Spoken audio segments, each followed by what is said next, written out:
Come on in, come on in.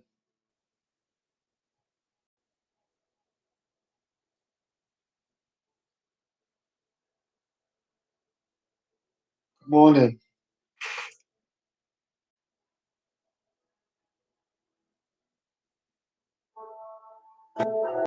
Share this video, let them know, let everyone know that Rabbi Yosef Yisrael is live.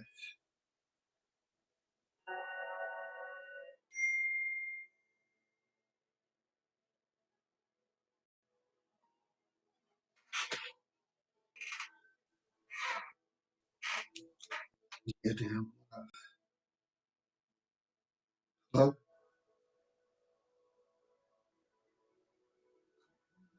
Oh, come on.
That is your place for myself.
Shalom, Evangelist Turner. Shalom.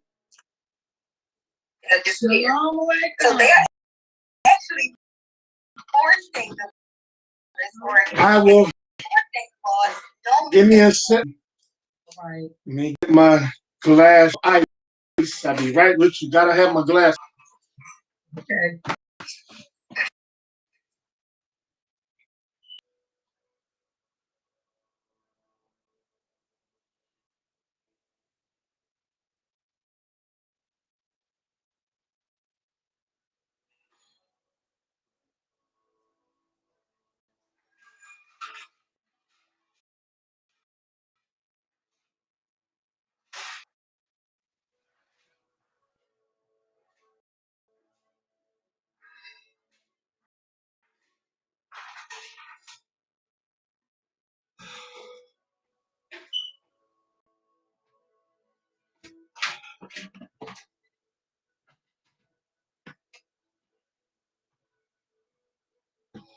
Right.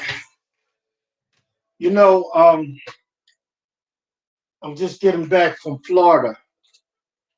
I went down there to spend some time with my daughter and my children, and so what is going on here? In the world? Okay. Um, while I was down there, I heard news that China. Well, I heard that Canada was in a lockdown. And they are in lockdown. Wow. I know people who live in Canada. They can't go anywhere. They can't even visit their family. And then when they go shopping, they can only buy essential food. And that's it. They can't buy no paper goods, plastic, nothing, only food. They can have it delivered to them. So they put the risk on the Amazon drivers, but they themselves cannot buy. That don't make any sense to me, but only thing they can buy in the supermarket is food. And there's no going in or no going out of Canada. And they are literally locked into their home. Even if you have family members, you can't even go see your family. And see, I have a cousin that's right there in wow. In, is it Toronto? She's in that area, that Toronto area. But I heard the reason why. This is what someone said. They said China has over 50,000 troops. They came through on one of them ships that looks like they use to bring cargo and goods. And they said before they know it, there was a lot of Chinese military up there. And so it's closed down. I don't know if that's the reason. You just confirmed that it's shut down. And I'm saying if our military, our government let China come into Canada, not good. Not good. It only makes my suspicion a little more clear that I think this nation is in trouble. Well, it's definitely in trouble. It's definitely the word and Torah has been pointing to that all along. That this because we're in the land of our captivity, and so they have to pay for what they have done to us. You know,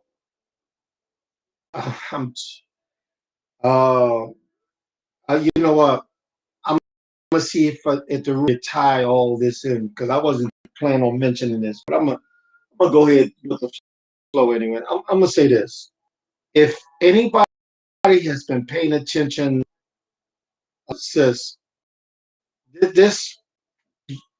there has 6 deaths since Derek Chauvin's conviction. 6 deaths. And when I read the book of Joel, the 3rd chapter, and I read that entire chapter, and from the King James Version, it brings it a little more clarity.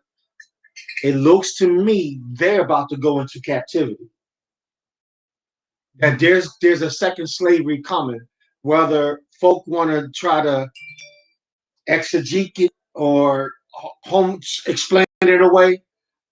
If you're using proper homiletics and hermeneutics and exegesis, this is pointing towards those who have inflicted us.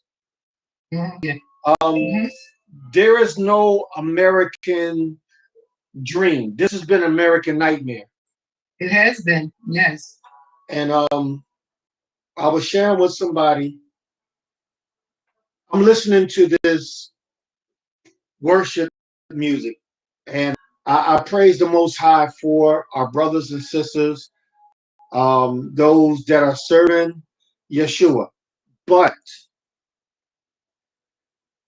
I got trouble because knowing what I know now in terms of the blood descendants, biblical Hebrew Israelites, those of us that were brought, our ancestors were brought here in chattel slavery. Those after Abraham. Abraham was a black man, and we're not. You know, some people are trying to say, "Oh, see, you guys are prejudiced." How am I prejudiced? You painted the biblical pictures of of biblical characters all European look like, and we just caught you in your lie, and so now we're flipping the script and telling the real truth. So our young people will not be sidetracked no more by white supremacy. We're teaching them that from Adam to Abraham, yes, they were black people. This Orthodox Jewish rabbi who debated me, and I completely destroyed him. You know, because they think because I'm a rabbi, they think I'm just no. He's probably like one of those people, one of those brothers on the street that's born and have no scholarship. I fell in my trap, and we gave him some. I'm friends with Ronald Dalton of Hebrews and Negroes. I mean, I sent him out. I don't think he'd be able to come on tonight, but he was on last week with me. I mean, the brother got scholarship, and we'll push his work. We are going to need people. If you don't know what we know, learn it so you'll be able to carry the torch and not be like those brothers with no behavior. They don't show the behavior of holiness because holiness is still a requirement. I understand the passion, but you gotta hold your profanity. You're gonna have to. This is not cool. Calling the white man devil and you going into slavery. Let me explain it. That truth is for us. Right. The whole book is for us. It's for us. You know, it's written for us. Yeah. So that being said, I have a problem with. I've seen some that are of European descent that have had legitimate visions, but the vision when they went like the little girl who said she had a vision of Yeshua. Of course, she called him Jesus, and she painted it. And the little boy, you remember they made a movie. And I'm not doubting his experience. Little boy who died, and he went into heaven. I'm trying to hear that story again because the people that controls the media is always swayed towards a white ideology. And I'm not hearing him describing Yeshua as this Caucasian or because they all see when it comes to visions come with purpose. Visions come with a message, and that message is purpose. Yahweh has no time to deal with your preconceived notions. Because when I was in the Christian church and I hadn't completely woken up, my first encounter, because of the cerebral cortex, the memory, what Yahweh deals with, and my faculties responded because it was trained to see a Caucasian man. It wasn't important to me to see him in his blackness as he really is. It was a message. It was a warning that came. Later on, when I had I would say about the third or fourth vision, I saw him as Yahusha that the Bible talks about. Black men. Now, people don't understand when there's a message, it'll come. If there are angels and you see the angels, it doesn't matter if they come in the form of a black man or a white man. Mm-hmm. The message has to override your prejudice. Yahweh had taught me is because the people, his message is more important than people's racial profile. Mm-hmm. Right. But now the truth of how the person Yahusha looks, it's right in scripts. I had to unlearn the lies and read my brain. Mm-hmm. That's my job. And through the Ruach HaKodesh. So this is where the church is failing. Mm-hmm. Everybody claims heaven. They think heaven is European. Heaven is Caucasian. Sorry. Mm-hmm. And this is where they get the origin of the European Jew. And they swear up and down that the Khazars are real Israelites and that we are just trying to hijack this identity. So it's real sad that there are some people who will stumble because they look at you and me as melanated people. They just believe, oh, because I don't know if any of you guys been to Bible school, but I remember, and I'm talking about in the 80s, I remember they was teaching that Ham was cursed with blackness because of his sin. Mm-hmm. I remember that. Yeah. And then some of our Hebrew Israelites are hustling the Book of Mormons, saying that's a book that the teaches us by Hebrew Israelites. And I don't like to have to pull out my belt and beat a lot of our brothers, but we're seeing the spirit of a bastard in this Hebrew. And I'm sorry, but as a prophet, I'm called to rebuke you and to call you out on this spirit of a bastardized mentality. There's no way in the world. People don't understand the Book of Mormon is a racist book. Yes, it is. It is a very racist book. Truth in it. See, the devil will tell the truth. You can find some truth in the Luciferian Bible, the so-called Lucifer, the Satanist Bible. But I'm not picking that thing up. Yeshua said when Satan speaks the truth, it's still a lie. Absolutely. So stick with Torah. That's listen, I preach from this is the most accurate translation.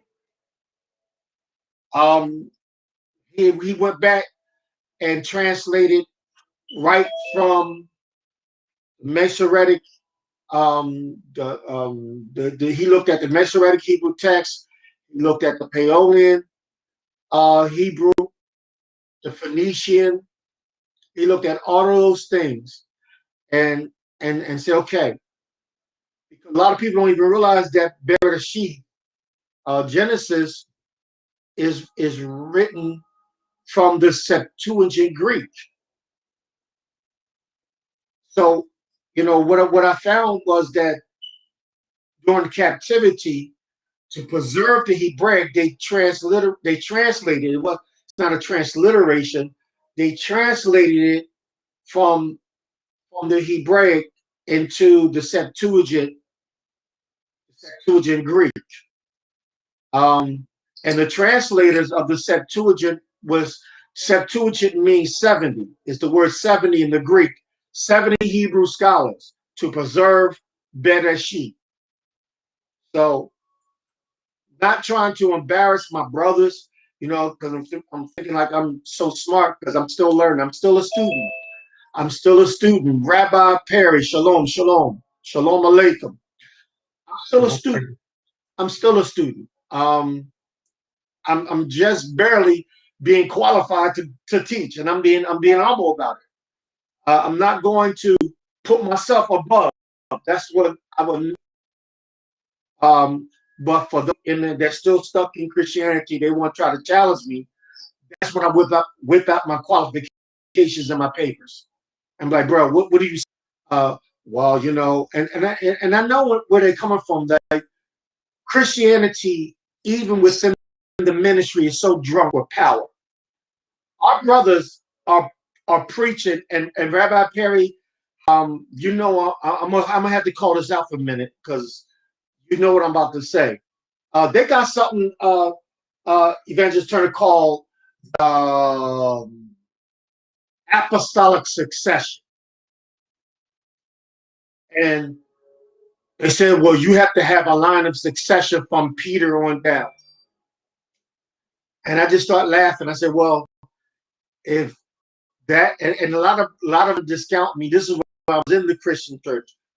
I said, let me show you my papers. And I showed them my actual holy orders, where I was consecrated legitimately as a bishop,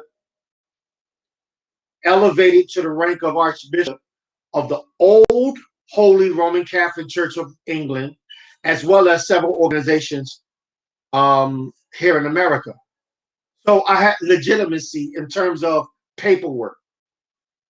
Then they started getting jealous. I said, afterwards, when I woke up to eat bread, I said, y'all can have.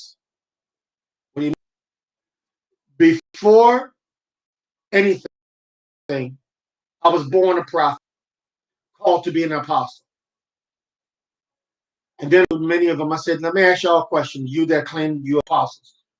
Have you had a visitation of, at that time I would say, using the name Jesus? I said, did y'all see him? Did you see him? They was like, oh, no. Well, I said, well, then why are you calling yourself apostles? Real apostles not only flow in gifts of the spirit and of healing, but they have seen a manifestation. They have seen him face to face, right? It's a call that he makes. Sometimes he makes a personal phone call. He'll show up with you. I'm not talking about the angels. I'm talking about Yeshua himself. So, but that's nothing even to be bragging on. Because also you're going to have some encounters with demons, high-ranking fallen angels. And therefore, when you walk in these, you are humble because you have suffered. You've suffered a whole lot of trauma. That's when the Apostle Paul talks about the suffering that he undergood. The Greek word stigmata, when he said he has the marks of Messiah upon him. But all through all that, I'm looking right now. When I came and finally just came into the Hebraic, even though anointing wise, I go on. I'm an apostle.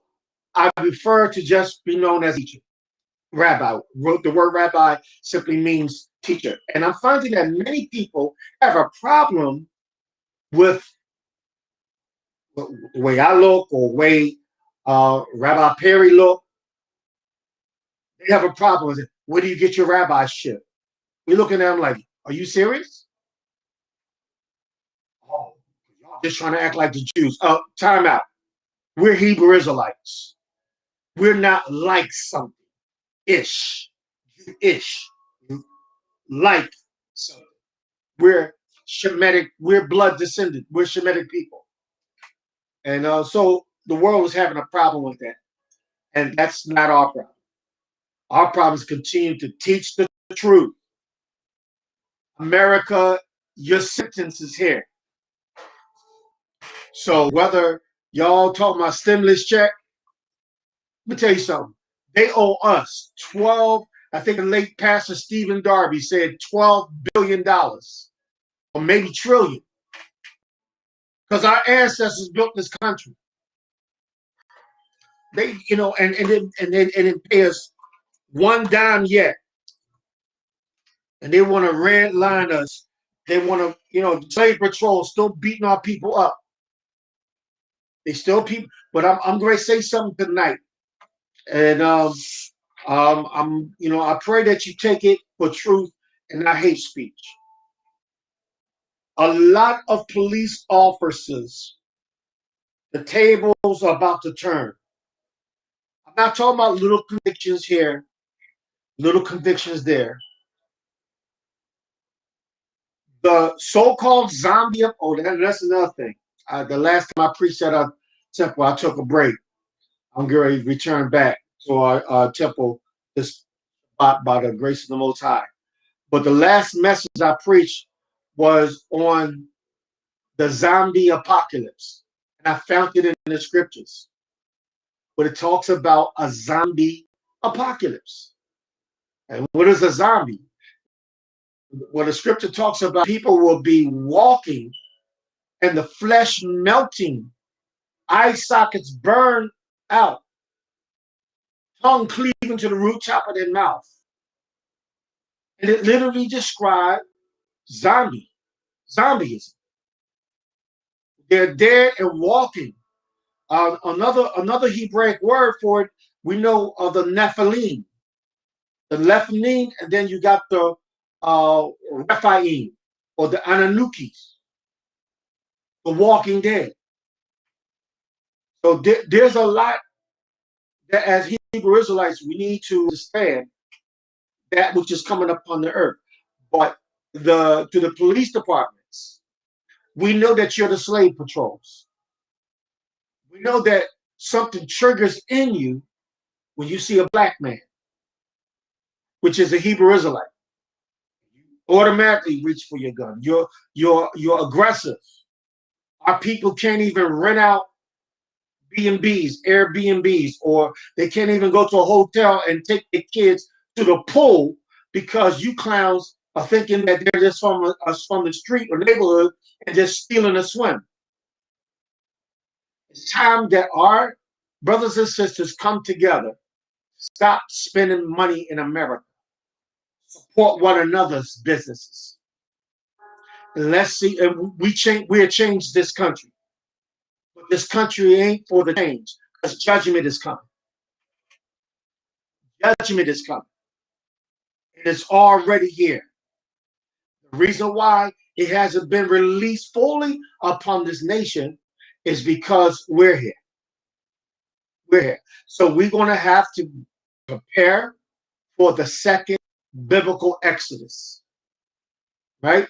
And when our ancestors was delivered out of that Egyptian bondage, they left with money in their hands.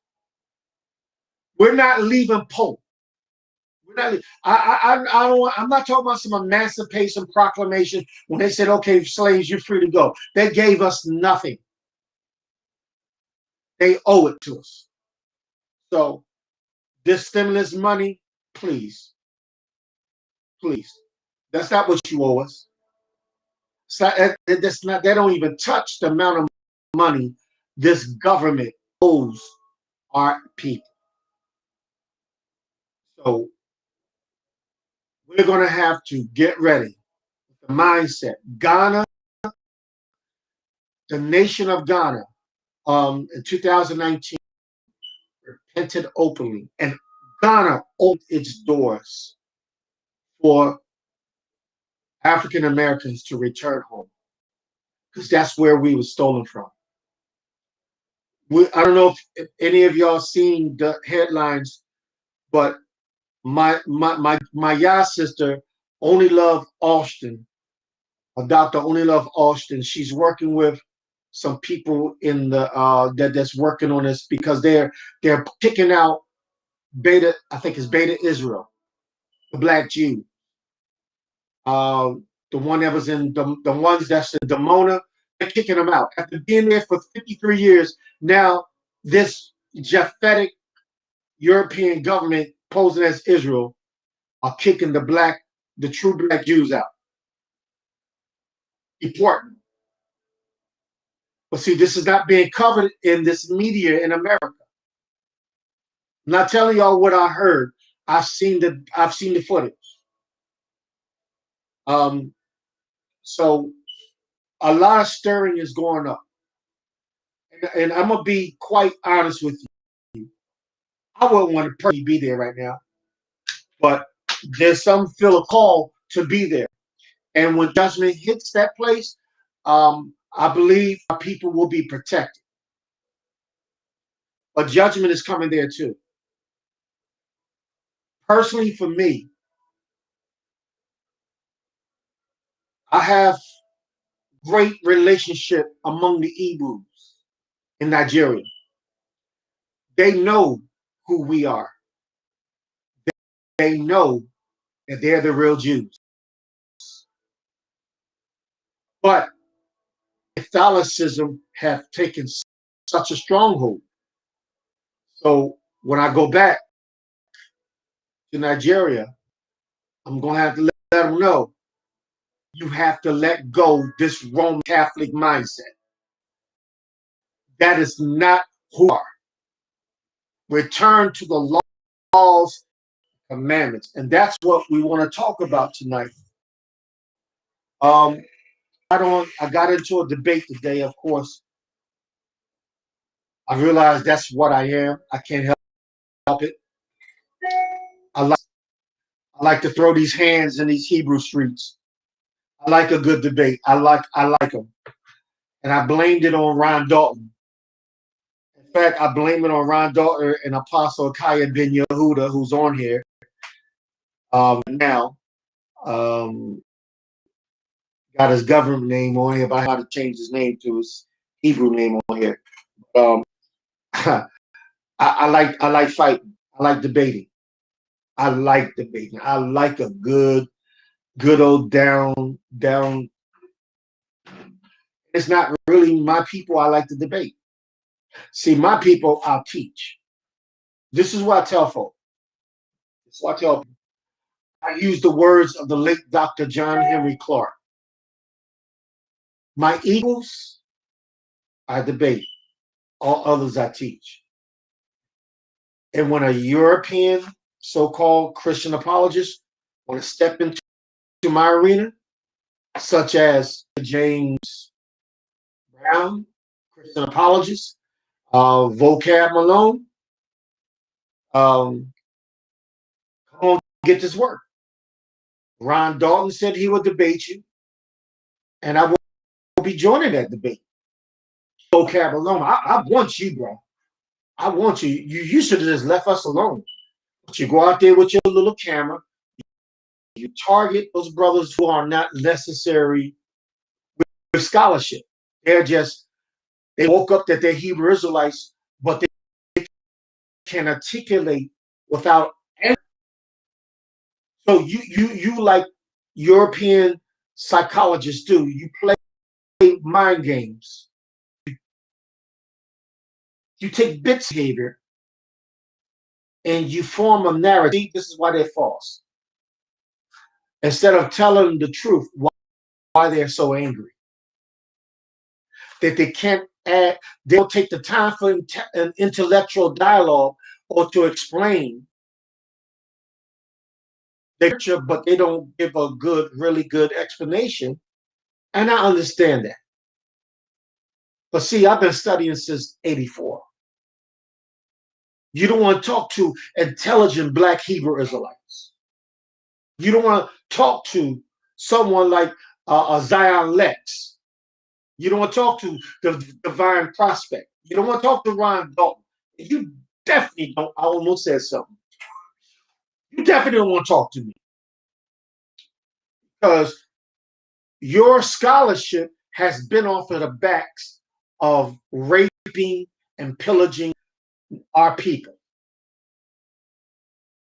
So you paint this false narrative. You write in your books, your comments, your commentaries.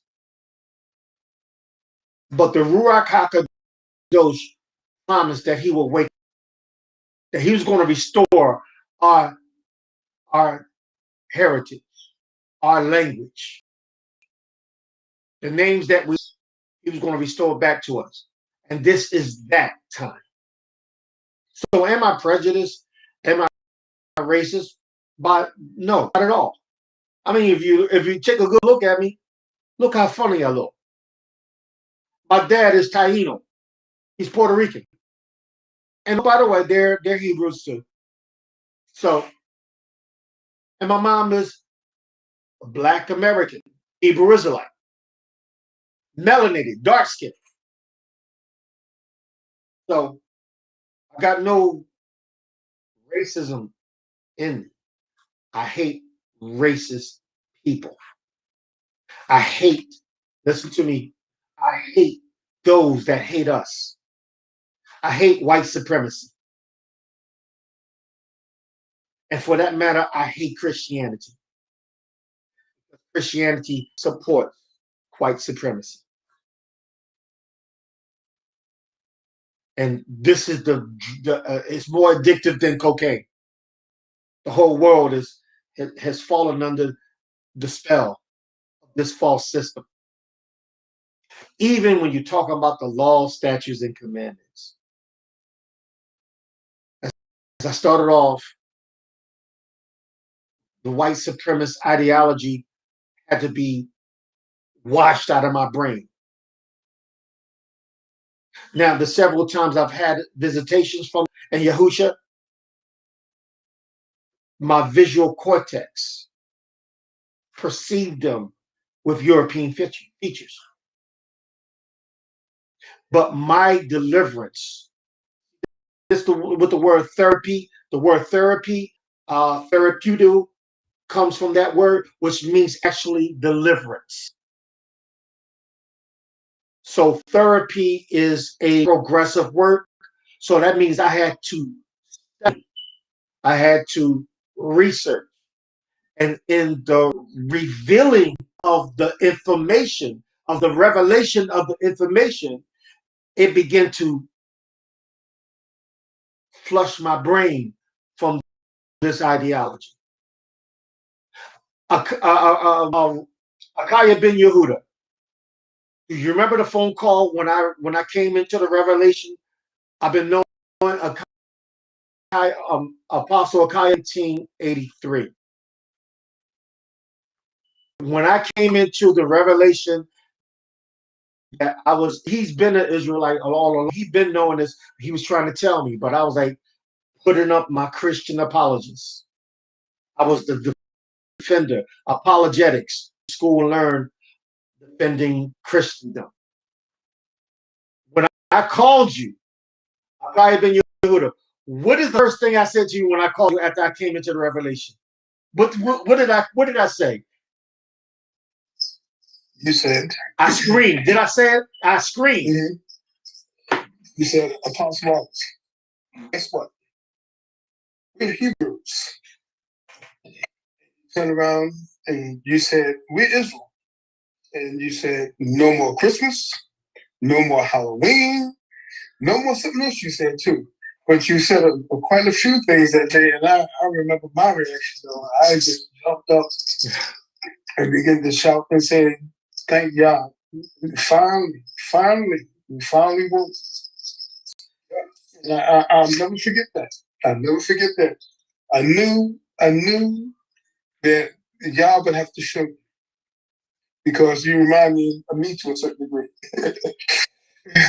Yeah, I was the same way for many years. There were people that was trying to tell me that we're Israelites, and I didn't find that out until I got up under the Mary Prayer Ministry when I found that out.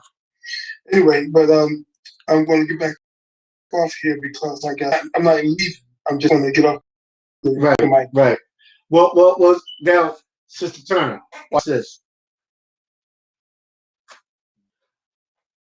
I had an idea. I was coming into the truth, 1984. Do you know what kept me from coming into this Israelite truth? I'm being honest. I saw brothers wearing the little beanie hat that, those people in the synagogues wear. I mean, sometimes I'll put that on the keeper on too, because if I feel like it, I'll put that on. But my style, I like hair covering to wear this, right?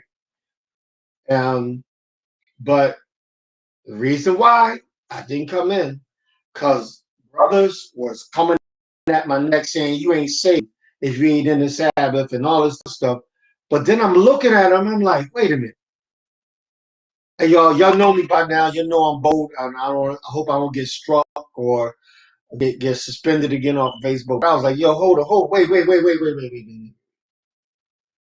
Y'all saying y'all in the Sabbath, y'all keep the commandments. What's up with all this bunch of homosexuality I'm seeing? Y'all Negroes painting your nails and you wearing pocketbooks and you switching. Where's the masculinity at? Bro, get out my face with that. You telling me I'm going to hell because I go to church on Sunday. I said, but I'm a bunch of switching and twitching over here in the Sabbath. Y'all keep that. And it was a particular organization called the House of God. Wait a minute. I was a part of the Church of God in Christ. Guess what? Same thing. So if you're going to preach a truth, first show the fruit of that truth. Within organizations, I was seeing homosexuality creeping right in. And then I'm sorry, but I believe Yahweh man to be a man and not no woman. So woman's supposed to be a woman, a man's supposed to be a man.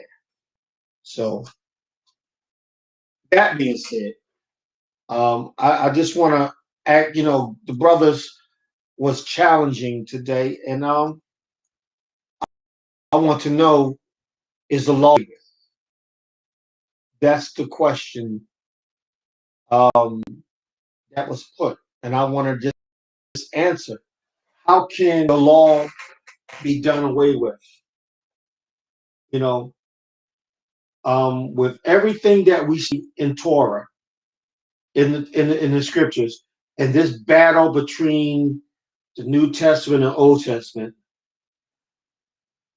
where do we get this that Christ, and I'm using from the Greek translation, the Christ done away with the law? Where do we get that? I just want to read in your hearing John 14:15. Hanukkah, Book of John, Gospel according to,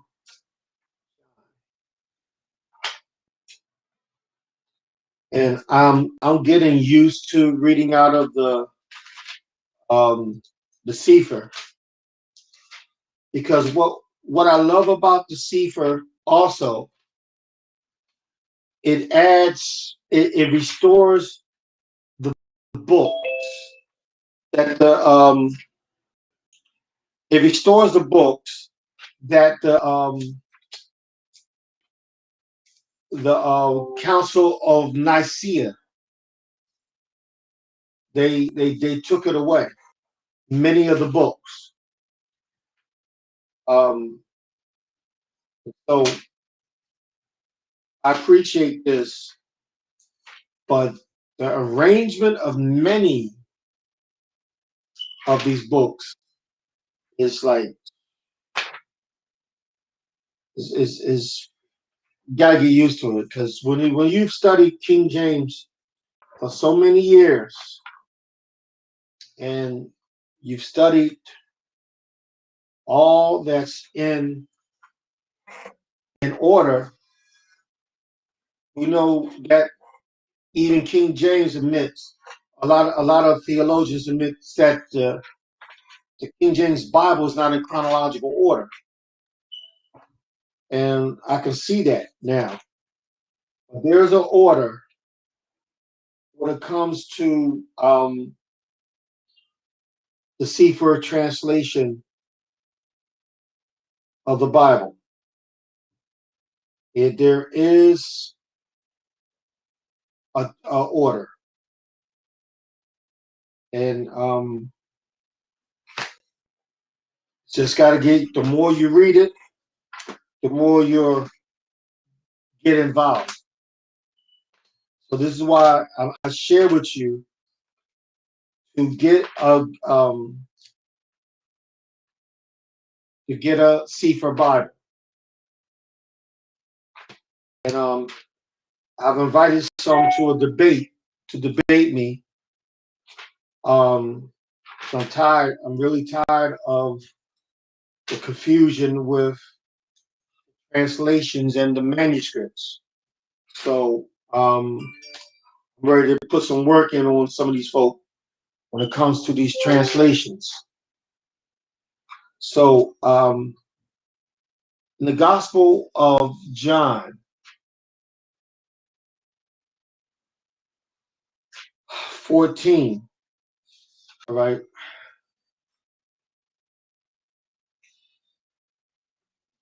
And it is so many things that we're in a debate with some of these brothers. And some believe, for example, that Yeshua was not born of a virgin. And that's gonna be another, I'm gonna do another Zoom dealing with the virgin birth. Yeshua born of a virgin. I know the Talmud says a whole bunch of nasty things. And we Hebrew Israelites, we also believe in the works of Rabban and Hasaledi and all these commentators that are Kabbalists and Talmudic scholars. Any spirit-filled, Ruach HaKadosh-filled Hebrew Israelite don't recognize the Talmud as a holy book. It's a hellish book. We don't look at the Talmud or the Kabbalah, which deals with Jewish mysticism. So, but here's what Yeshua said in John Yehochanan, Basora Yehochanan, the Gospel of John 14:15. This is what he says: if you love me, guard my commandments. Guard, stand guard. Guard. You know, it's the same word which means to secure.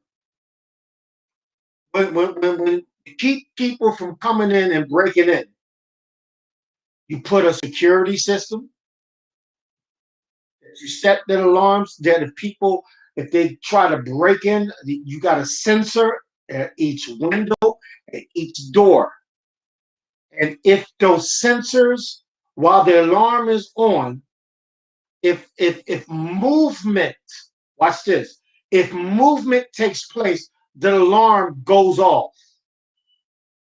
If there's movement, and all through the scriptures, he tells you to stay in the path of Torah. As a matter of fact, and people hate Rabbi Shaul, Apostle Paul. And the Apostle Paul said, though we are an angel, if anyone, even another angel, come and declare a different message, another gospel, a different Basora, then different than the one that we have presented or preached, let him be accursed. So that was him saying what Yeshua said. Guard, if you love me, guard my commandments. And when you stand guard, it's not a joke. That's a military objective. To guard something, you need some weapons. You need some weapons.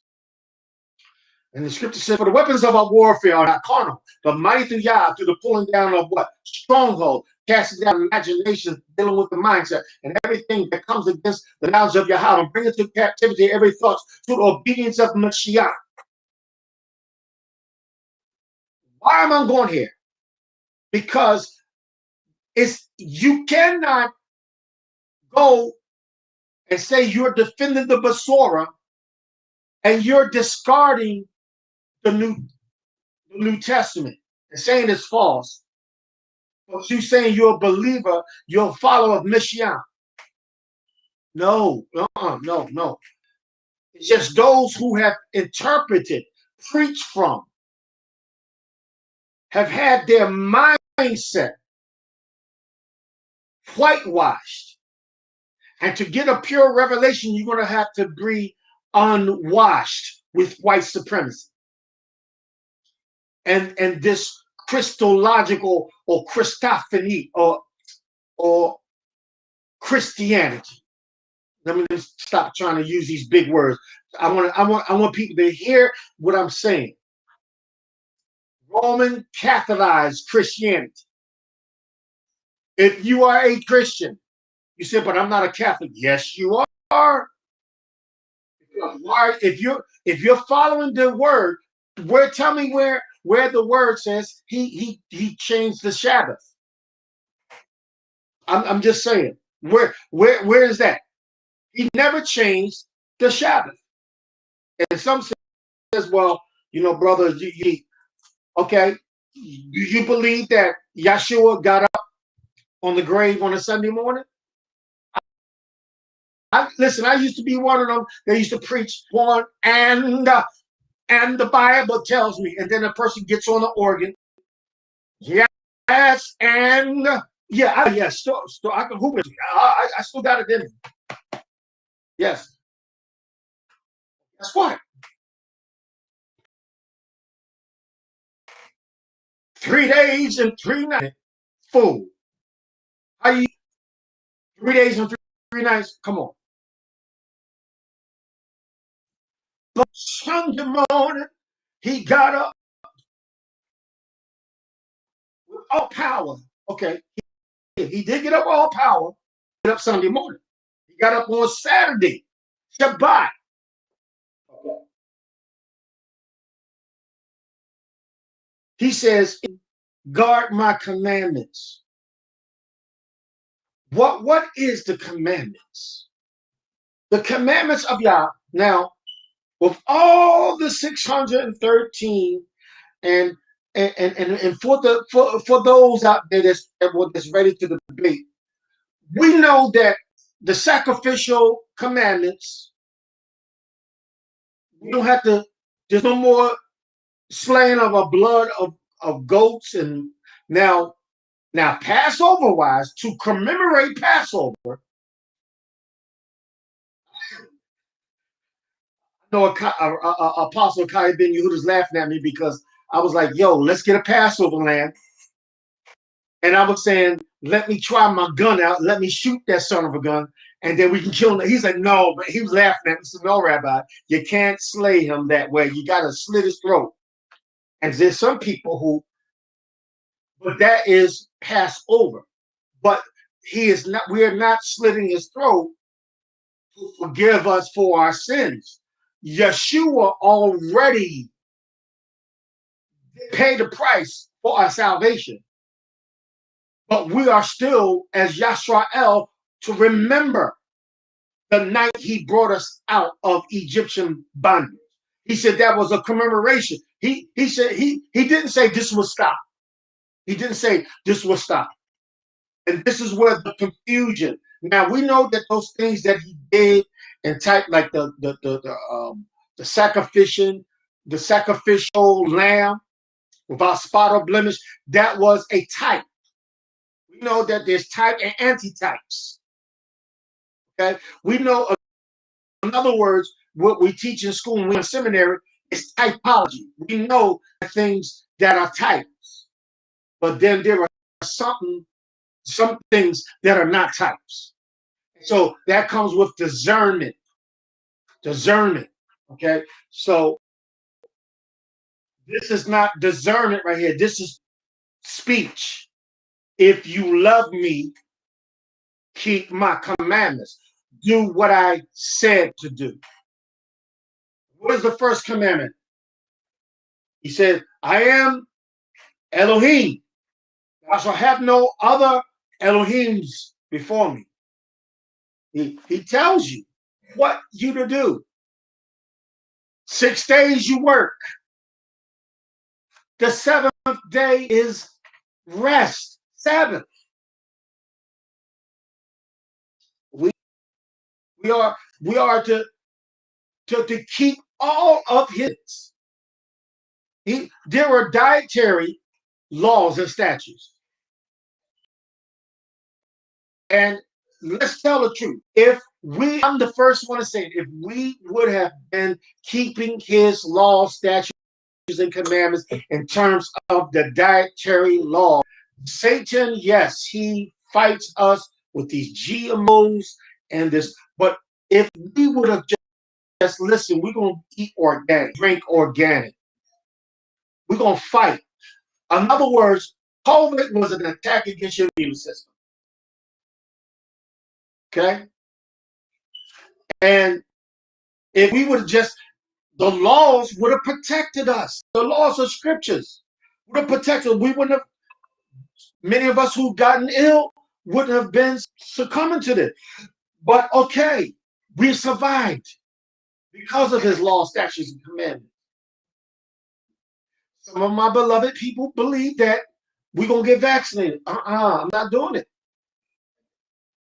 Now that all of this stuff is coming, we're seeing World War III shape up.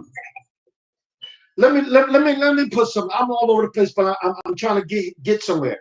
Why is the Biden administration? Why is the government of the United States looking at what's going on over there in the Ukraine? And you got cops shooting us. Forget Ukraine. Deal with these cops, Mr. Biden. You said you was campaigning. If black folk don't vote for me, you ain't black. Are you serious? And that con artist, Kamala Harris. Okay, I'm gonna stop that one. Folks saying, yeah, sister. She ain't your sister. She ain't your sister. Now, the point I'm trying to make right here is the commandments. Yah is calling us back to his commandments in obedience. Because why were we so cursed and stricken? Right? Let's deal with what he said in Deuteronomy. And in Deuteronomy, knowing what Deuteronomy said, I'm going to prove to you that those Khazarian people are not the people of the book. Because when you see this, and because we went through the Holocaust. Listen. That Holocaust for so many years, and nations are giving you guys diamonds and money, even America's millions, in fact billions of dollars. You got the land from thievery. Anybody that wants to challenge me, and I'm talking with you clowns that support those folk over there, watch this. Explain to me the Balfour Declaration. And I'm sick of you evangelicals. Oh, said Israel was the timetable. Yeah, Israel's the timetable. It ain't Israel. Oh, the prophetic time. I mean, I remember you used to preach it. It almost started tick closer when Israel became a nation. Let me tell y'all something. Let me give you a little hint. Israel was already a people. It's that dumbness. We was walking around talking about we Christians. We was walking around talking about we was Hamites. We woke up. We woke now. We woke. now. That's when it started ticking. I don't know if I can hear the tick period. Dr. Mays, wife of Rabbi Dr. Jason Mays, she made a post today. Made a monster. You get shocked when it wars. I am white supremacist. I'm one of the nightmares to white supremacists and Christianity. Y'all created a monster. You said you couldn't preach until you go to school. I went to your schools. And as a minor educator, I woke up. This Israelite know how to read. This Israelite knows Hebrew. This Israelite knows Paeolian Hebrew, pictograph. This Israelite know that y'all that some of you Ashkenazi speak Yiddish and you want to tell me it's Hebrew.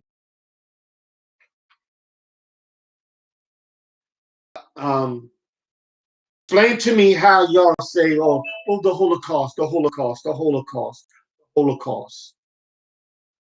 Holocaust was from what year to what year? Rabbi Mays, help me out.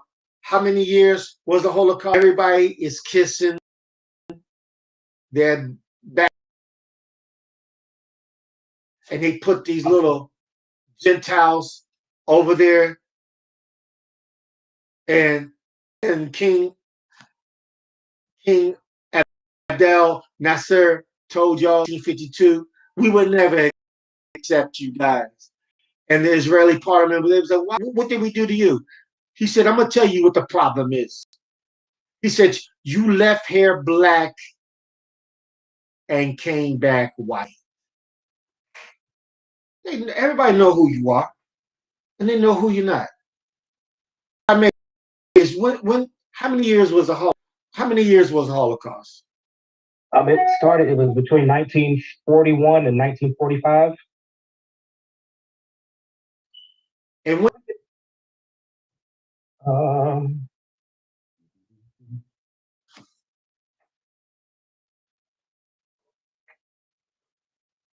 Wasn't it 1945?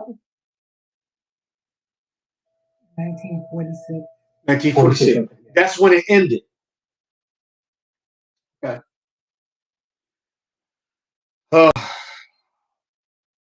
The point is, our Holocaust began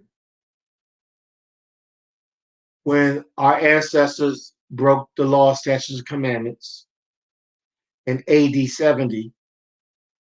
Titus and the Roman army ran roughshod over Yisrael, and our ancestors ran deep into West Africa because Israel is north. They ran south.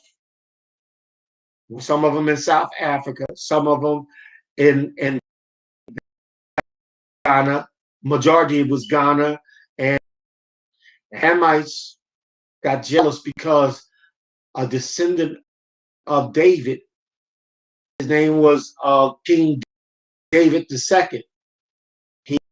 He created a kingdom right in Ghana and Nigeria called the Kingdom of the Old Maps.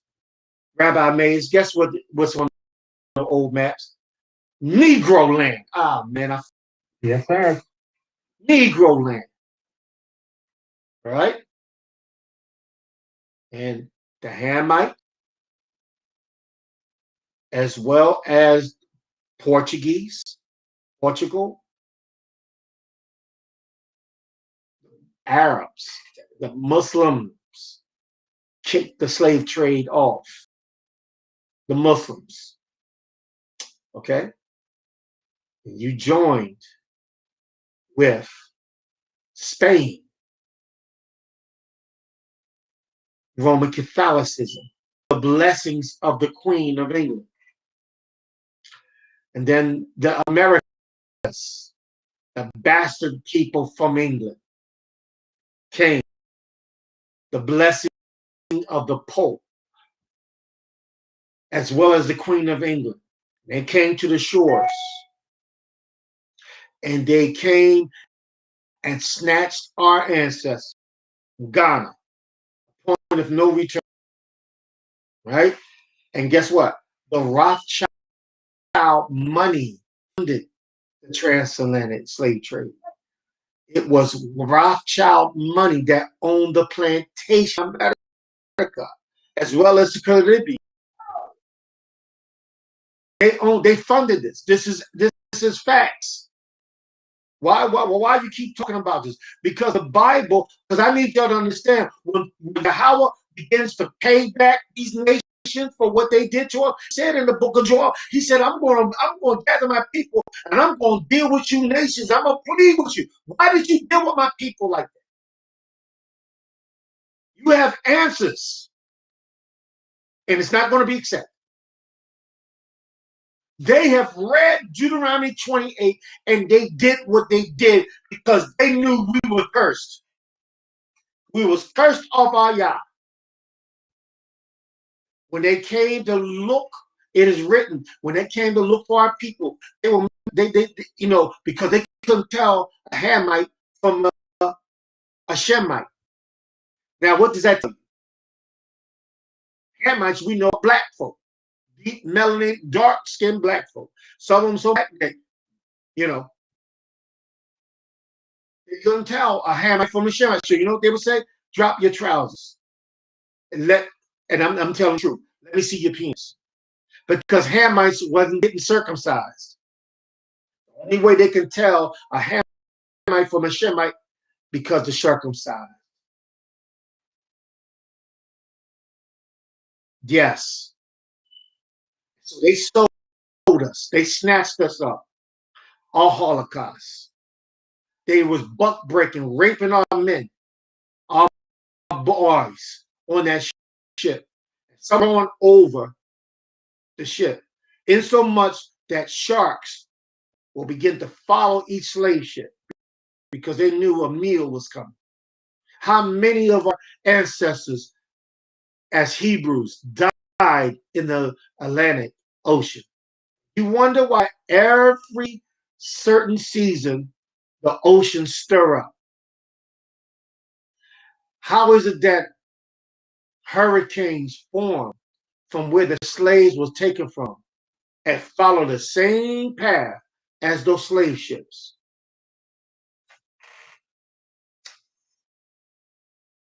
I'm saying something because going back to Deuteronomy 29, I need to ask these Ashkenazis and other people who claiming to be, that's why Yeshua said, I know them which say they are Jews, but are not, but are the synagogue of Satan. There's a lot to unpack of that term synagogue of Satan. But let's deal with our people tonight. What nation have suffered more than our people? Reading the curses of Deuteronomy 28:68. That fits us to the T. That fits us to the T. And when Africans who are Hamites come to this country, they're greeted. One of my mentors, who's from Tampa, Florida, he got called to preach, and they thought that he was from Africa, right? This church was in Klan territory, had Klan members. You know what the spirit of Yah told him to do? He said, Yah touched his tongue and he started preaching like he was from Nigeria, thick Nigerian accent. And the people received. The white Klansmen who called themselves Christians received him as he preached with a Nigerian accent. But a black American, there's an automatic hatred that stirs up. I wonder why. Because these curses, Deuteronomy 28:68, it's in them to hate us because we were hated as a result of our sinning, us hating the Most High. But repentance for Yashrael. He said, you call unto me, I will answer you. Jeremiah 33:3, call unto me, and I will answer thee, and show thee great mighty things which thou knowest not. Israel payday is coming. It's here. It's on the brink. Get ready. Repent of your harlotry. Repent of your homosexuality. Repent of your lesbianism. Repent of your foolishness. Repent of your pork chop, your applesauce, and all this other crazy nonsense. Understand, Yahweh doesn't care about a weave, lipstick, or makeup, or you getting butt injections. Put down the ways of the heathen. Get yourselves together, you sons and daughters of the Most High Yah. Put away your paganism. Put away your paganism and come back to the Eternal's laws, statutes, and commandments. And you will see what he will do for you in this hour. Yashrael, he said all these things. And the thing that you cannot argue with is in verse 68.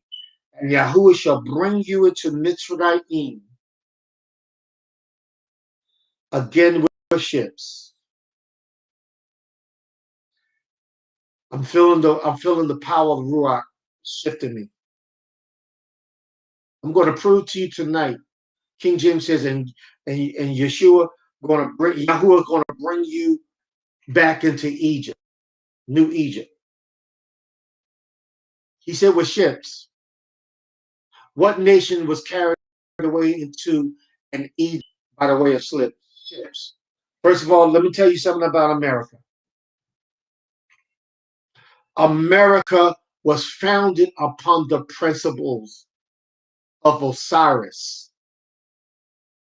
America was founded upon the principles of Osiris, of Semiramis, and Nimrod. It was established as an occult area. The great philosophers that wrote of this land, those Greek philosophers, but someone he was a senator. Last name is Clinton. He wrote a biography about America. That when an early person came, in fact, they said when the native arrived here in America, and they were Moors. See, the native, the ones that they call Indians. No, stop. The so-called black man, the Moors, melanated people, when they arrived here, they were confronted by ancient, powerful, extraterrestrial fortification. There was technologies here.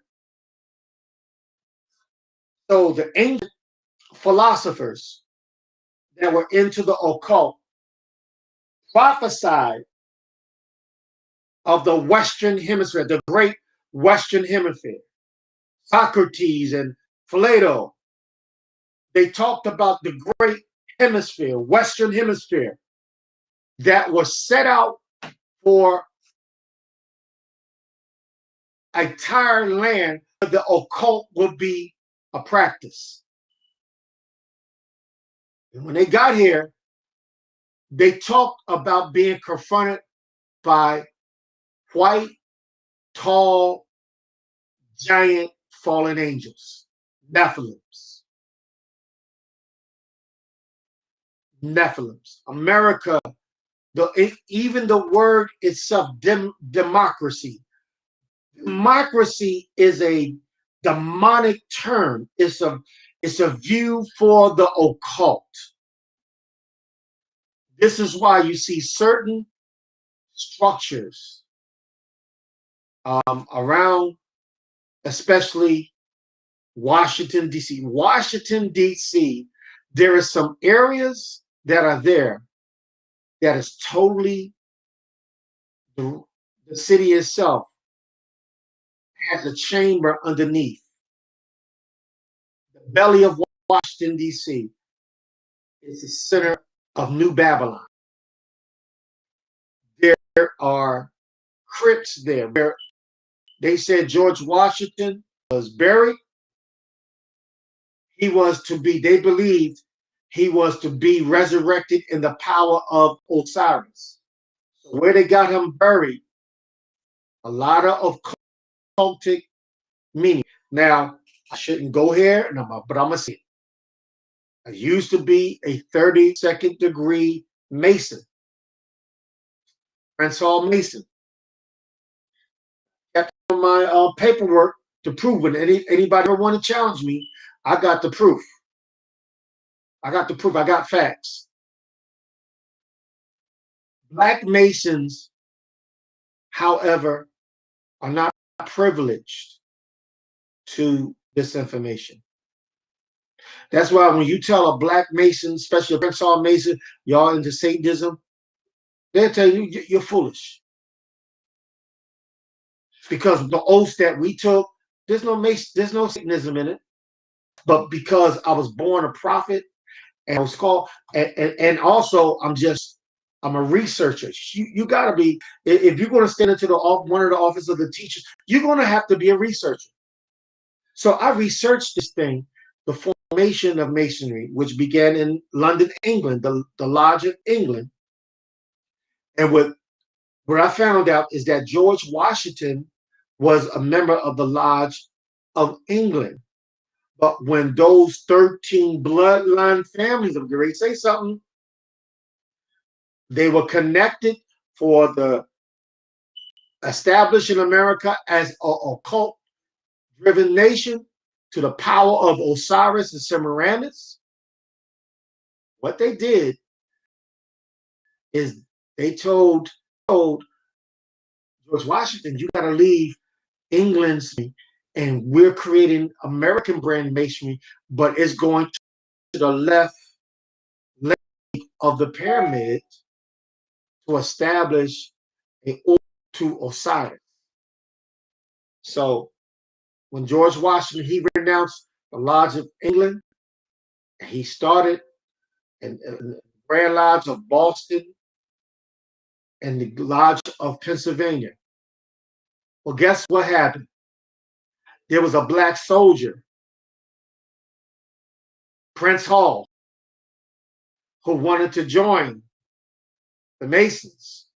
And because George Washington and them had a Aryan mindset, I'm saying something, y'all.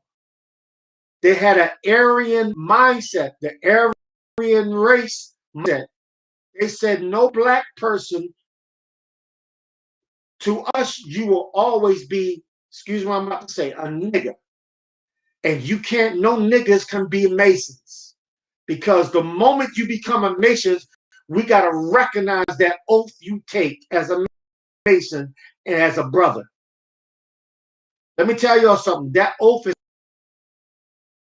I was speeding down the highway.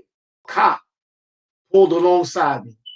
And yes, I had my little square and compass on my back of my bumper. That white boy looked at me, and I looked at him, and I gave him a certain look and a nod, and he acknowledged and took off. A Mason can go into court and almost get free from murder. Because all he got to do is stand on his square. And that's all I could say about that. But getting back to George Washington, they stood for something else other than what the law of England. And so when Prince Hall, a Black man, came, and said, we want him to be a Mason? And George Washington said no. Then he applied to the Lodge of England and got a charter, because the Lodge of England knew the betrayal that George Washington had made. And the Lodge of England gave Prince Hall a charter, legally recognizing them as legitimate Masons. So do y'all remember in the history book when they talked about the Boston Tea Party, where the Indians, because they said they wanted to protest the tea, because the taxes from England? No, that was a lie. They said that matter of fact, the charter of Prince Hall was on that ship. They set that ship on fire, trying to destroy that charter. Guess what, y'all? That charter is in Prince Hall's lodge, African Lodge, 450 something. It's in Boston. And you can see where the fire almost burnt it. That's the true history. But the point I'm trying to make is George Washington, as they went through their rituals, they began to go through the left leg or left path. And that's when Albert Pike wrote in the directives of their brand of Freemasonry that Lucifer is the true Grand Master, the worshipful master of the East. See, worshipful master is a Masonic term. That's the leader of the lodge. Now, as I ascended, you had to sit in different chairs. I was a chaplain, and when I left as a chaplain. But if I sat in chair, I would have been in line to become a worshipful master. And then worshipful master, I became past master, and then for grand master. Yahusha had his way and said, "Time to come out, boy." I still know all the higher hand signs and the camel walk and all that stuff. Oh, listen, I like to dance now. Don't get. But the thing where I drew the line is I wasn't going out drinking and hoeing. And Christians, y'all, black folk in these churches, they love to judge. But how come I see more unity in the lodge than I do in the church? But that's another subject. I'll deal with that later. You know what I'm saying, Rabbi Mays? I'm gonna leave that alone because you know what I'm talking about. I'm gonna leave that alone. Oh, that's been another topic. But the point of it is that America was established upon the occult practices. So when you see the pyramid, the power of the pyramid, the triangle, what you are looking at, number one, I can't get into it, but the Washington Monument in occult, they said Osiris and his brother got into a fight, and his brother cut him up, killed him. And so the mother/wife that Osiris was married to came and put his body back together, and she can only find 13 pieces, right? And they claim, and I can't make this up, that the Washington Monument represents a penis, the penis of Osiris.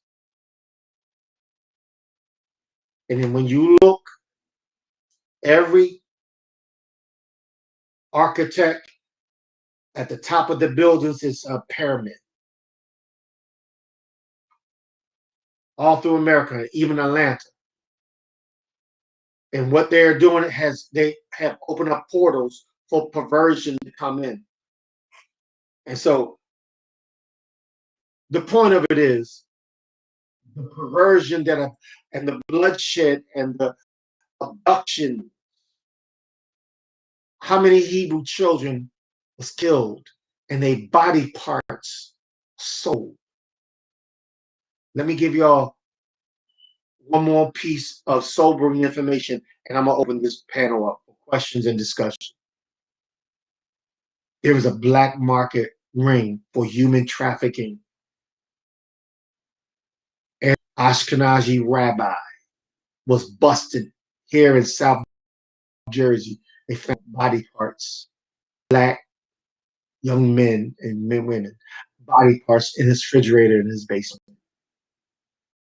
And you want to tell me that those people, yo, son, let me shut my mouth. I was about to say something. You going to tell me that they're the people?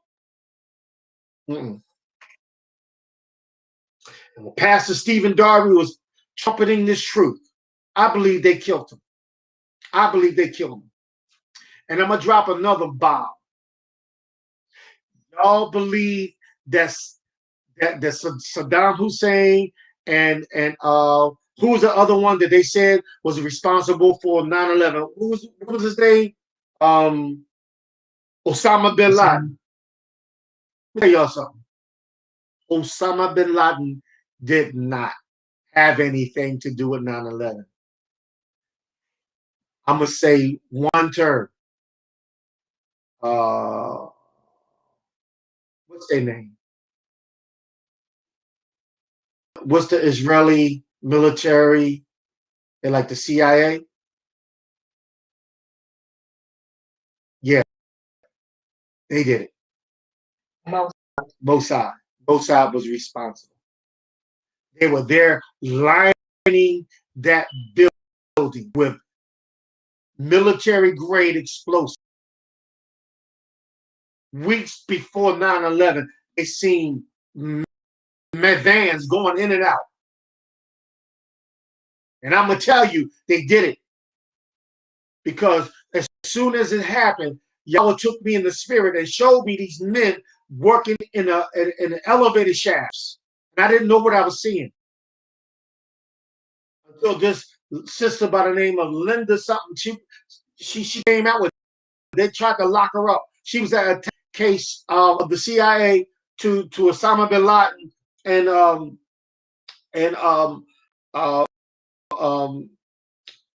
bin Laden and the brother that was over in Iraq.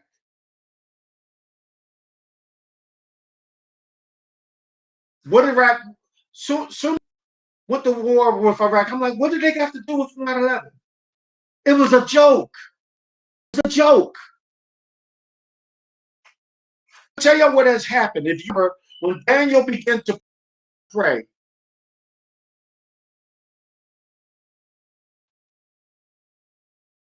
when Daniel began to pray, the Bible says the principality of Persia withstood him in his prayers.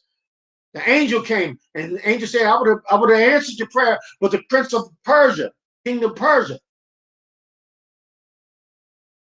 America went over there, and you met the principality of Persia. But you know what? You really didn't mess it, because that same principality of Persia is what's ruling in America. But what is the principality of Persia? So you killed Saddam Hussein. You've killed these other leaders that are supported by these demonic powers, and you've taken on this Mossad. Because guess what? The owner of those buildings, he's also happened to be Ashkenazi, and his lease was up. That was a blood sacrifice. That was a blood sacrifice. September 11th, which happens to be my birthday. I was born September 11th, 1965. Let me drop this other bomb. A Jewish physicist that studies astronomy and studies alignments. He said the Star of Bethlehem, which is a system, like you got this people that they say, well, this certain celestial system, like the planet Nibiru, they've been knowing this for years, that this thing was coming, and it would look like it was going to collide with the Earth. Well, he was studying this his system called the constellation of Bethlehem. He said Star of Bethlehem showed up originally September 11th, something BC. I said, wait a minute. So hold on, forget my birthday is September 11th. You mean to tell me Yahusha's real birthday? Because when the constellation of Bethlehem, Star of Bethlehem appeared, that's because Yahusha. So you telling me Yahusha was born September 11th? Let me tell you why I believe it. Not because my funny looking behind was born September 11th, but because Hashatan that the greatest blood sacrifice will be on September 11th. Wherever Yahweh does, Hashatan counteracts. That being said, let's open this floor. I did too much talking. Let me get a little sip of my wine. So let's open the floor. Anybody have any comments you want to say? Anything? Come on, Rabbi Mays. Come on, yo. I got a comment. Yeah, come on, sis. You mentioned that Freemason stuff, and I remember on Facebook social. Well, first of all, let's go back to Deuteronomy 28, where we talk about we are the people, because who are the ones that were right then and there. Y'all should just drop the mic and walk home. That's all I have to say on that one. Because there's nobody else who's been sent to all four parts of the earth but us people, the descendants of Abraham, the tribe of Judah, Hebrew Israelites. Point blank, mic drop. When you talked about the Freemason, there were pictures going on Facebook about how they had the G Mason sis or whatever its counterpart is, and it was seen on the yoke of iron where they would brand the slaves, and some of the brands had the G symbol and also the yoke of iron, which is in the scriptures talking about our people will be in that captivity with a yoke of iron. The yoke of iron, there were pictures of the G symbol as well. And to further go on to talk about that Prince of Persia thing, Donald Rumsfeld, I think it's Donald Rumsfeld. It may not be Donald Rumsfeld. It's one of the chiefs of staff of Bush Senior. For some reason, Donald Rumsfeld was in my spirit, but I think it's another guy. And this guy is on video talking about how the Council of Foreign Relations told the defense secretary that we have to go to war. And then this guy, who's part of the chief of staff, said, we don't even know why we're going to war with 7 different countries. And he named Somalia and Iraq and Iran, and he named like about 7 of them. And he says, this doesn't make sense. Why are we going to war? And one of the Army brigadier generals said that's what they told us to do. Council of Foreign Relations. If there's a video, I posted it, I don't know, maybe last year, I can't find it. But in his own words, he stated that there are Council of Foreign Relations, we all know, is reporting to the Round Table, and the Council of Foreign Relations is in every country in the world.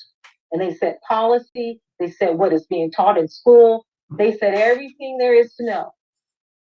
And that's the problem today that we have. We're fighting the principalities and powers that are in high places. And I rest my case, and I will mute myself.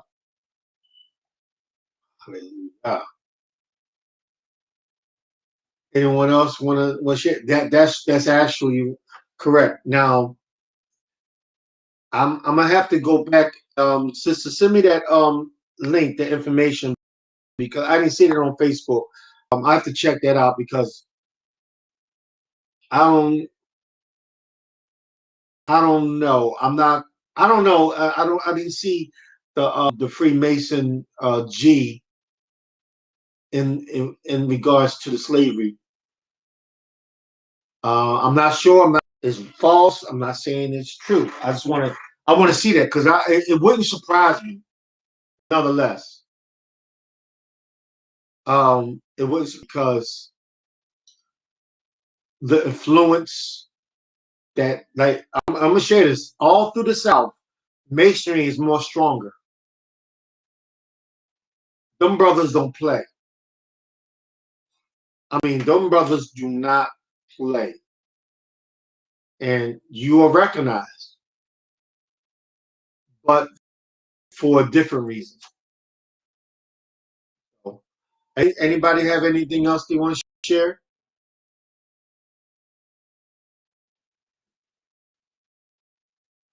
Let me. I want to ask Rabbi Mays and Rabbi Perry. Have you brothers encountered the same vitriol, like challenging of your title as rabbis because we look the way we look? People's ingrained, the real people over there are the people. Have you been challenged in that way? No, sir, I have not. Well, you've been here, so you know we don't we don't have them type of problems down here. Tell them the truth. But I guess that's the New York, Philly. Right. I don't know. I was, when we were out in California. Well, even when I went, I was somewhere my zits on and my kufi, and got some stares like, you know, they was kind of trying to figure me out. I just, I let them see more. So, you know, but I have not had any personal encounters. So,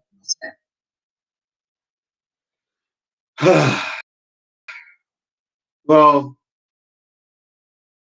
I have a shirt that says Hebrew Israelite by blood, and I'm down, so I don't like to drive downtown Philly. So I took the subway, and so I had my kufi on, I had that shirt on, I had my zits, you know. And when I was getting off, this Ashkenazi person, I'm trying to be nice, just looking at me like, okay, Rabbi, behave, because I'm about to go in. But this Ashkenazi gentleman looked at me. He looked at my shirt, and then a dark, dead stare. Then he looked at me like he said, then he said, and I looked at him like, what? I said, what? False. Real Jew, false. What? He got on and went on by me. I was ready for it. I was ready for it. But y'all be thinking I'm crazy. I get it from Apostle Akaya Ben Yehuda, and Raz Samuel Perry is probably worse than me. But Rabbi Perry,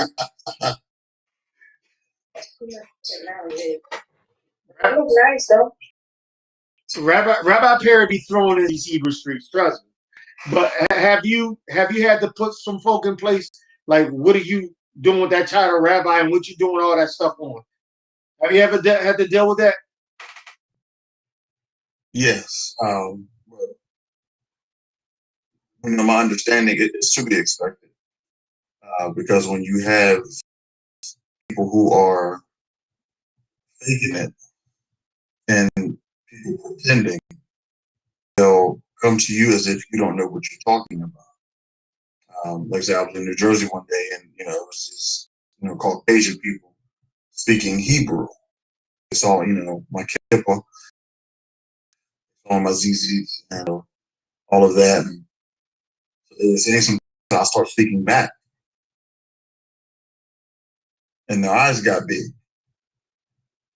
I said, yeah, it's, you know, you gotta let people know ain't no play here. So yeah, I've had to do it, but it's to be expected. I don't mind it. I welcome it, actually. That's yeah, because a lot of them they're talking about. Their history starts at the middle, our beginning. So we can go back a lot further.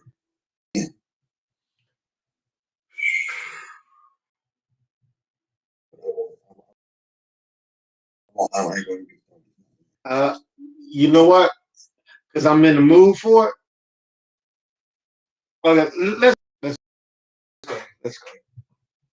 Not prejudice. Because to be prejudiced is because you don't understand something or you fear something. See, I understand a long time ago. There was I think it was it NWA? Fear of a Black Planet. Fear of a Black Planet. Is that the ones that came out with that song? Fear of a Black Planet. I remember that was a song. But see, it was Public Enemy. Okay, all right. Now Lisa is my fellow. Her and Akai Ben Yehuda, they are fellow Philadelphians, and they're around my age. So they know what I'm talking about. They can give a thumbs up to verify what I'm saying. In March, I believe, of 1985, there was a confrontation between an organization called Back to Africa organization, okay, and the Philadelphia police. We had just elected our first Black mayor, Wilson Good, and they moved on this block, 63rd and Osage, West Philadelphia, and they were blasting their message. I mean, I got to say, I'm sorry, but they were ignorant. But even in their ignorance, they didn't deserve what happened to them. All right. And that's what I saw, white supremacy in the city of Philadelphia, even with a Black mayor. I saw there was a gun battle.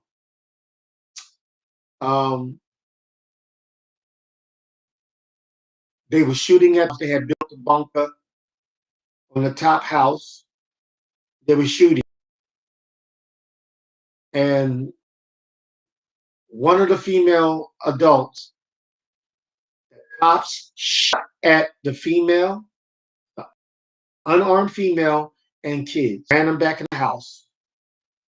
The cops dropped a bomb on their house and told the fire department, let this mother effer burn. We're going to burn these mother effing animals. I can't make this up.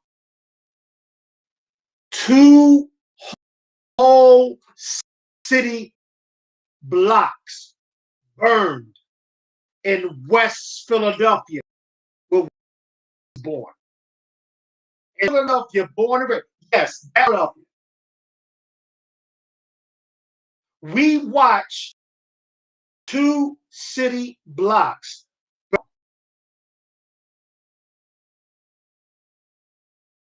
11 people died.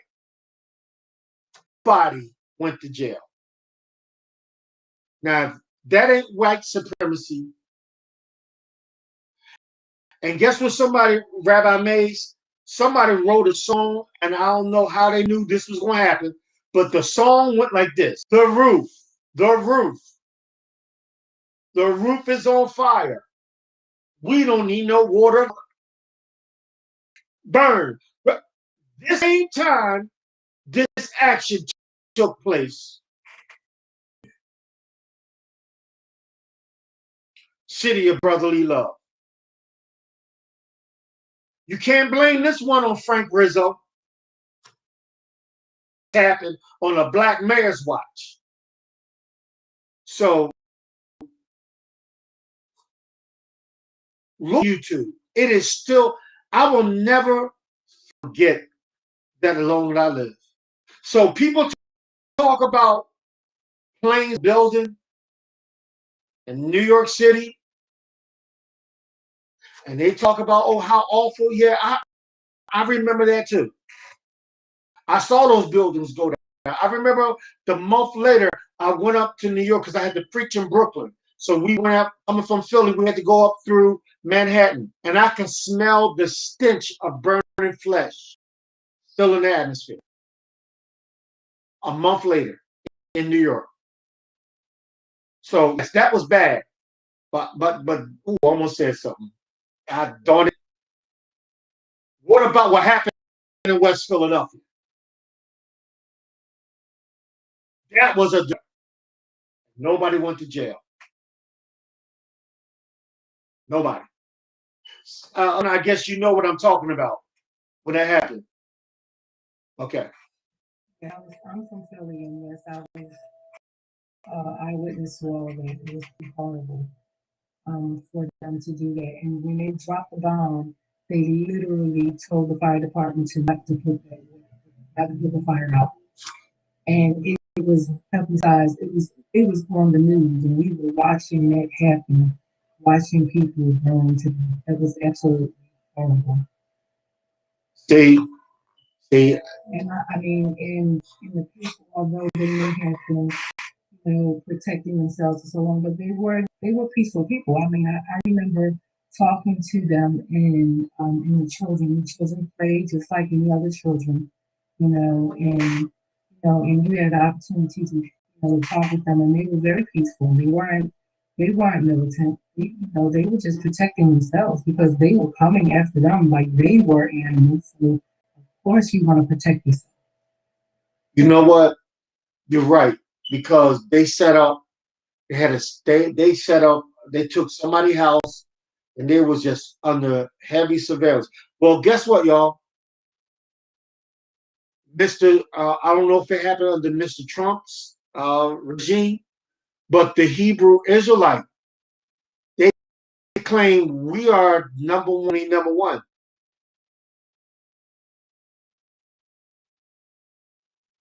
Really?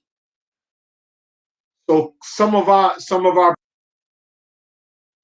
just call themselves Black Jews. And it's a rabbi org I'm not going to even touch. But that. Oh, since you're from Philly, do you know the late Mother Rabbi Daly and Congregation Temple Bethel? Yeah, I grew up. Huh? You know them? Yeah. Wait a minute. Your last name Turner is that your maiden name or married name? That's your maiden name. We might be related because the Milners. Well, my government last name is Milner. The Milner and the Turner. In fact, we had cousins that went. Their father was a police officer, a Philly officer, and I had two cousins who went to Overbrook High School. Angel and Turner. So, but it's a nasty taste in my mouth. I'll never forget that.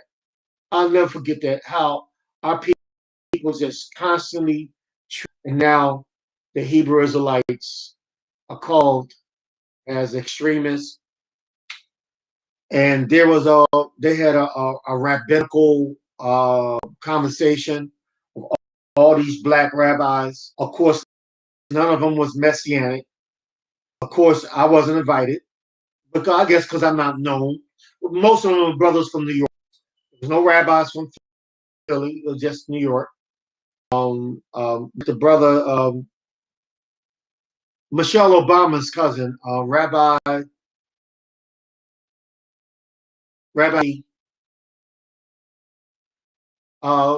Perry. What's his first name? Michelle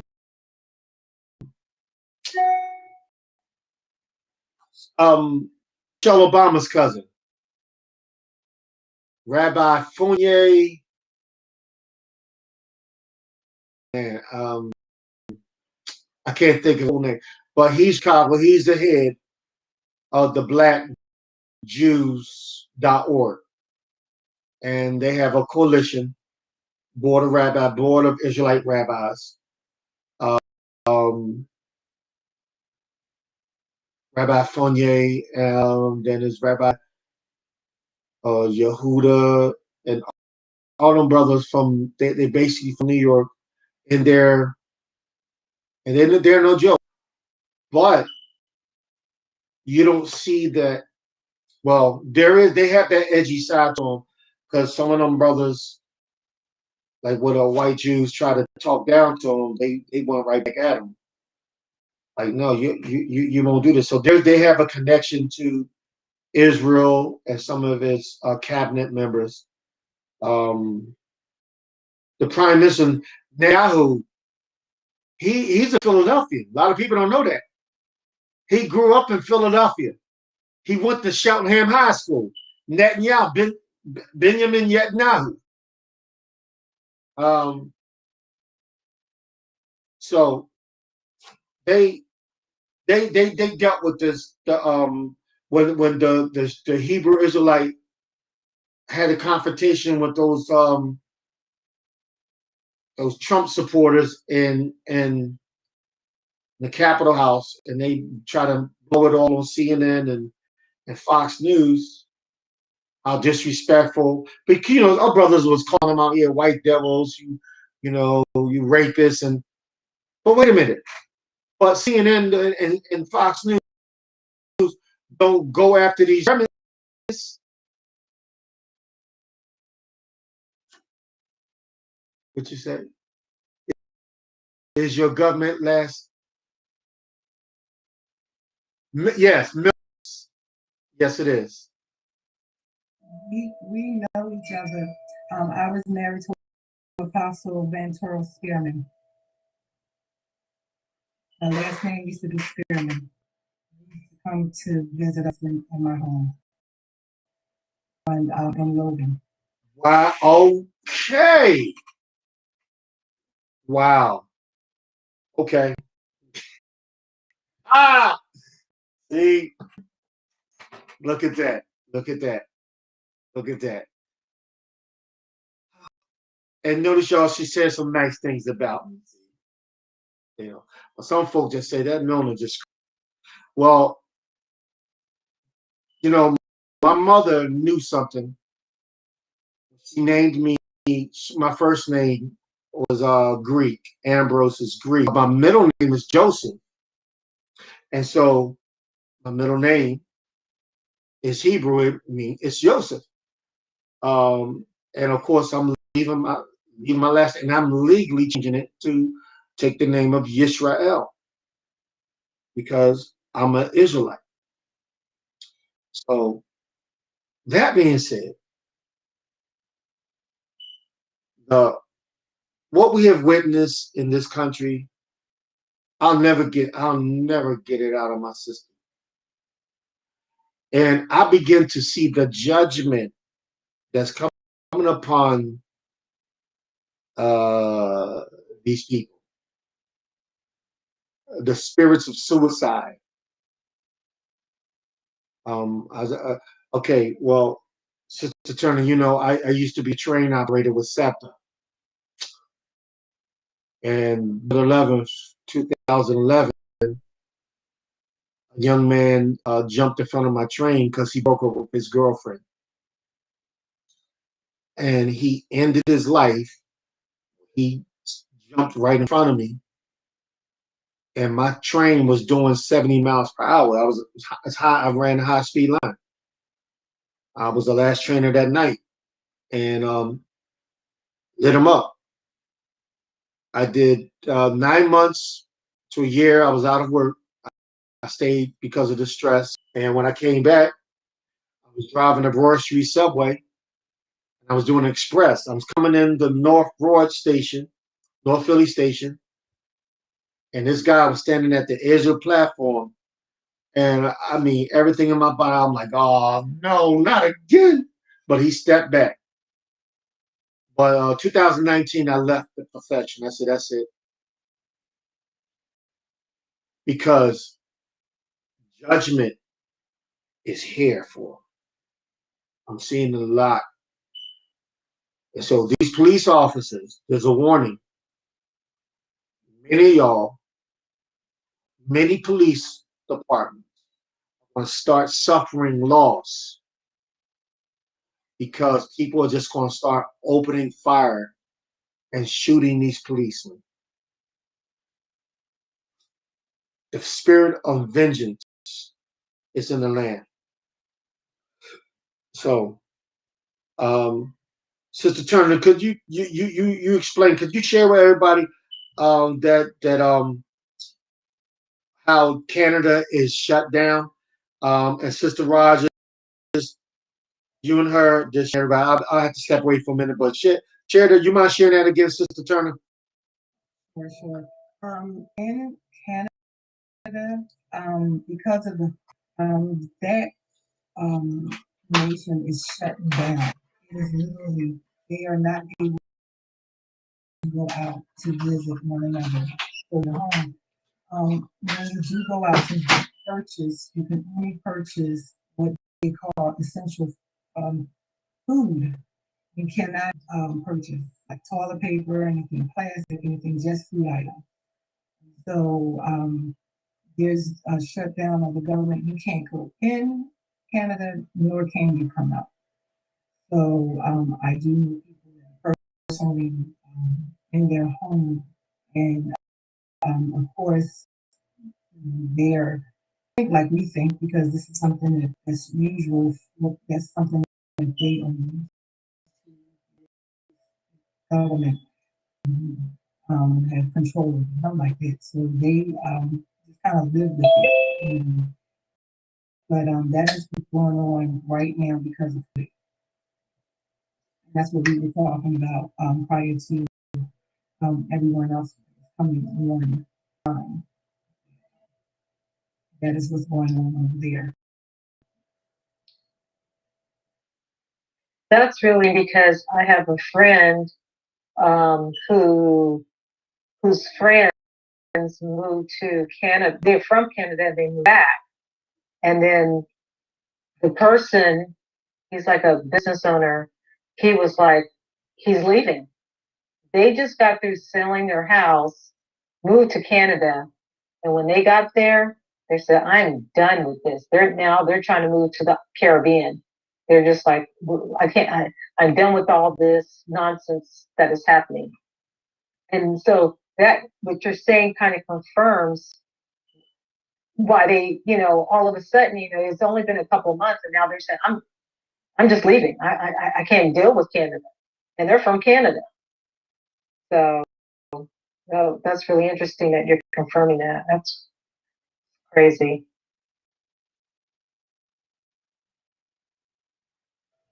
It is being that we take so much for granted in America, even though this is a land of captivity. But even in the land of our captivity, we have freedom that we don't exercise. I often think about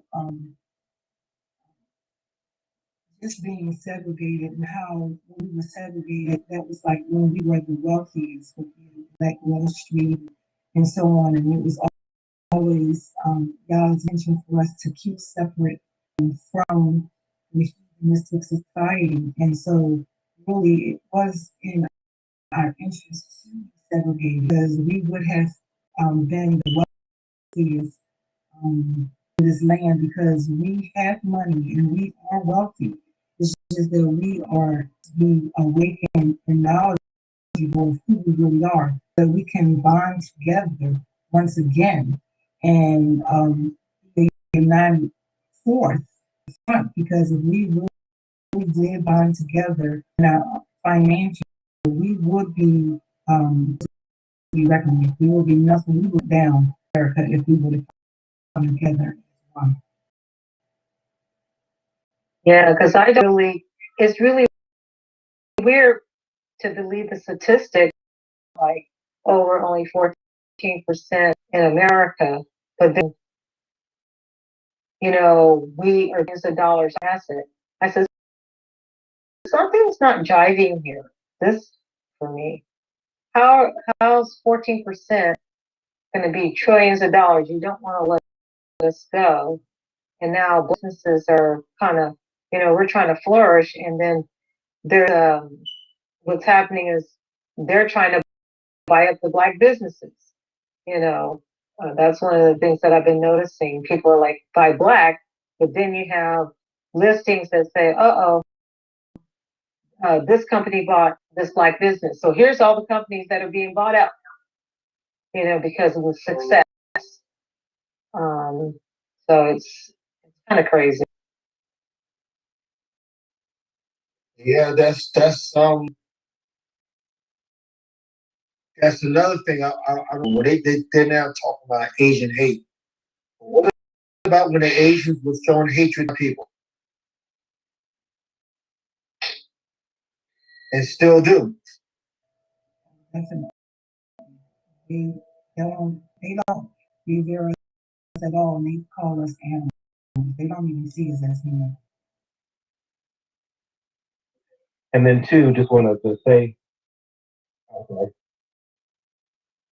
Oh, no, go. wanted to say, check when, of course, the whole BLM movement, when that was brought up, you had All Lives Matter, you had Blue Lives Matter. So now when they're talking about Asian Lives Matter, what like, they really don't care about it. Like, they don't care when we stand up. And so I need to bring that out a little bit too, that when, now there's an Asian, who's going to do the counter protest to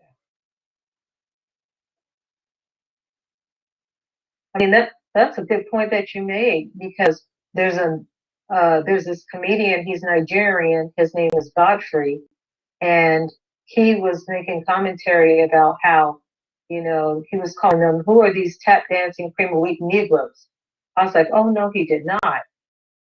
And he was talking about how, it was going all over social media about Tim Scott saying, America's not a racist country. But then you have Kamala Biden. She says the same thing. It's like, this is, and then the bill, first you passed the LGBTQ, now you're passing the Asian bill, but yet in Chicago, they're saying that the murder rate is surpassing 2020 right now. So we had Obama in there for 8 years. He's from Chicago, and the death rate was skyrocketing. So if that was happening in other communities, that would be stopped.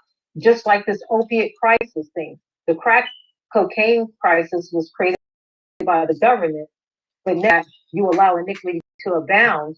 It comes to your house. They say, oh, we have to pass this opiates bill. I see you're having compassion, but you're not having compassion for another segment.